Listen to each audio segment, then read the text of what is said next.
श्री शिवाय नमस्तुभ्यम। महाराज, आप सभी लोग जानते हैं कि हम सभी लोगों ने आज पार्थिव शिवलिंग का ऑनलाइन पूजन अभिषेक किया है। सभी लोगों ने अपने घर पर मिट्टी का पार्थिव शिवलिंग बनाया, उसकी पूजन करी। अब बारी आती है पार्थिव शिवलिंग के विसर्जन की। और साथ ही में जो हमने शिवलिंग पर सामग्री चढ़ाई हुई है उसका क्या करना है, यह प्रश्न अब आपके मन में जरूर आ रहा होगा। महाराज, सबसे पहले हम आपको ये बता दें कि सावन शिवरात्रि के दिन पार्थिव शिवलिंग पूरी रात के लिए आप अपने घर पर रख सकते हो और सुबह उसका विसर्जन कर सकते हो। इसके अलावा जो लोग रात में विसर्जन करना चाहते हैं वह पूजा हो जाने के आधे से 1 घंटे बाद पार्थिव शिवलिंग का विसर्जन कर सकते हैं, यानी कि इस दिन रात में भी आप विसर्जन कर सकते हैं। महाराज, अब हम जानते हैं कि आपको पार्थिव शिवलिंग का विसर्जन कैसे करना है। महाराज, इस मिट्टी के शिवलिंग की अपने पूजन करी है, उनका विसर्जन आपको वैसे तो नदी, बावड़ी या तालाब में जाकर करना चाहिए, पर इस समय बारिश का मौसम होता है, सभी नदियां उफान पर होती हैं, तो ज़्यादातर लोग विसर्जन नदी में जाकर नहीं कर पाते हैं।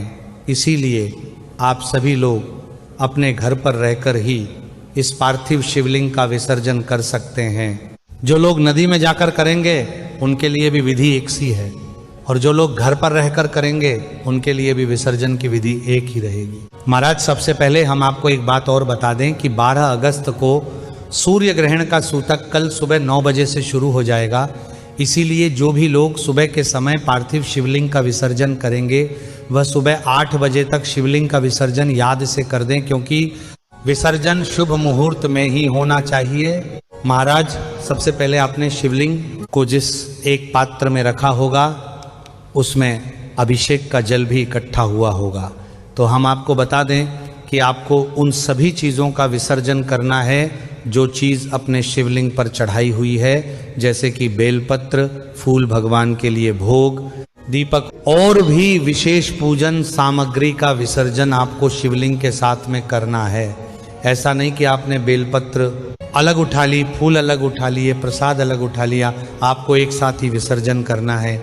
महाराज, अगर आप लोग घर पर विसर्जन कर रहे हैं तो सबसे पहले एक बड़े से पात्र में शुद्ध जल भर ले, या कोई अच्छी सी बाल्टी हो उसमें भर लें, और उसके अंदर थोड़ा सा गंगा जल डाल दे और इसे अपने घर के बाहर या आंगन में रख दें। और फिर आप अपनी पार्थिव शिवलिंग के पास में आए और जिस पात्र के अंदर आपने शिवलिंग रखा हुआ है वह पात्र साथ में उठाकर आपको सीधा उस स्थान पर आ जाना है जहां पर आप विसर्जन करने वाले हैं, या नदी बावड़ी में भी जा रहे हैं तो वहां पर इस पूरे पात्र को एक साथ लेकर जाना है। अब अगर हो सके तो विसर्जन करते टाइम शिवजी की जलधारी का मुख आपकी तरफ होना चाहिए, और ये विसर्जन आप उस पूरे पात्र के साथ में करेंगे जिसके अंदर शिवलिंग रखा हुआ है। जैसे ही आप उस पात्र को जल के अंदर डाल दें और शिवलिंग पर चढ़ी सामग्री पानी में तैरने लगे, उसके बाद वही पानी के अंदर अपने हाथ से शिवलिंग को अलग करके पानी में छोड़ दें और विसर्जन करके अपनी मनोकामना बोले। उसके बाद शिवलिंग वाले पात्र को वापस घर के अंदर ले आएं, और जिस पात्र के अंदर घर में शिवलिंग विसर्जन करना है उसको वहीं रखें, रहने दें जब तक शिवलिंग की मिट्टी गल ना जाए। और जैसे ही मिट्टी गल जाए तो आप इसको अपने घर के गमले में डाल दें। और अगर आपने नदी में विसर्जन किया है तो आपको अलग से कुछ नहीं करना है।